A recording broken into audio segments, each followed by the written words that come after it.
I'm going to do just one of these for you here, and I think you can figure out how to do the other ones, right? So let's look at the 75 microcoulomb charge here.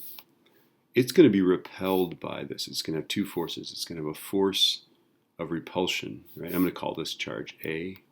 I'm going to call this one B, and I'll call this one C, right? The force that B exerts on this guy is going to be to the left.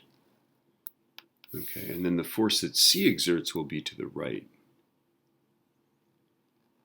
Okay, how do I know that? Because this is a positive charge. Positive charges are repelled by other positive charges, so this force would be to the left. This is the force that B exerts, right?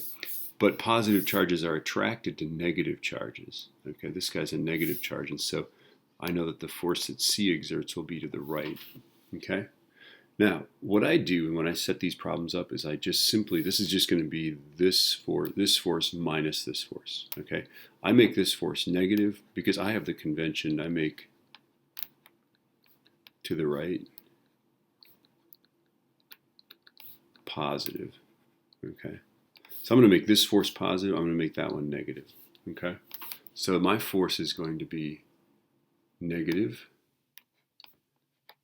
K times 75 times 10 to the minus 6th, right? Times 48, 10 to the minus 6th, right? Divided by, and then this distance is, so I'm doing this force here, right? Okay, over 0.35 squared. So this is force B, the force of B on A, right? And then I'm going to say plus the force of C on A, right? So that's going to be K times 75 E minus 6 times 85 E minus 6. Notice I'm ignoring the minus sign here because I decided to make to the right positive, okay? There probably is a way to do it with like all the distance. And then what's our distance separating A and C is 0.7, right? Okay.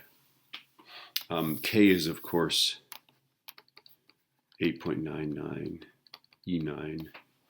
Okay, so I'm ready to type away here. Okay, first I'm going to go 8.99 E9 and store that in K. All right, and now I'm all set.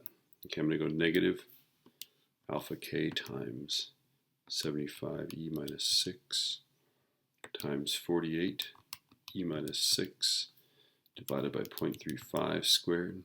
So I put a unary minus in front of this thing, right?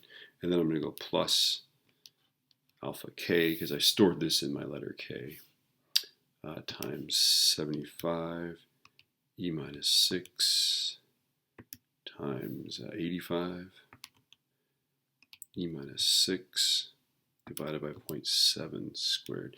Notice I'm not putting the minus signs in there because if I did that, that would make this number a negative number, but I want it to be to the right.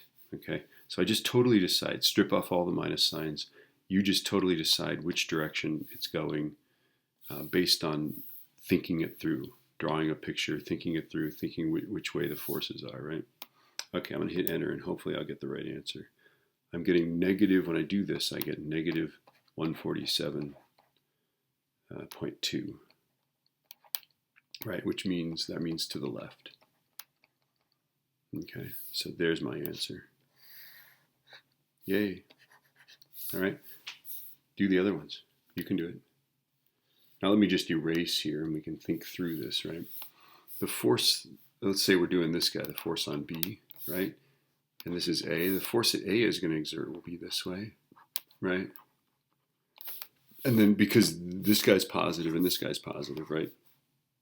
And so A is going to push B to the right, okay? And then C is going to also pull this guy to the right because it's attracted, right? A positive would attract a negative, and a positive would repel a positive, right? So both of these forces will be to the right, okay? And then let's take a look at this guy here. A, B, C. This guy is a negative charge, so both of these forces would be attractive forces. Both of these forces would be forces to the left because this guy would be attracted to this guy and also attracted to this guy. All right, happy hunting.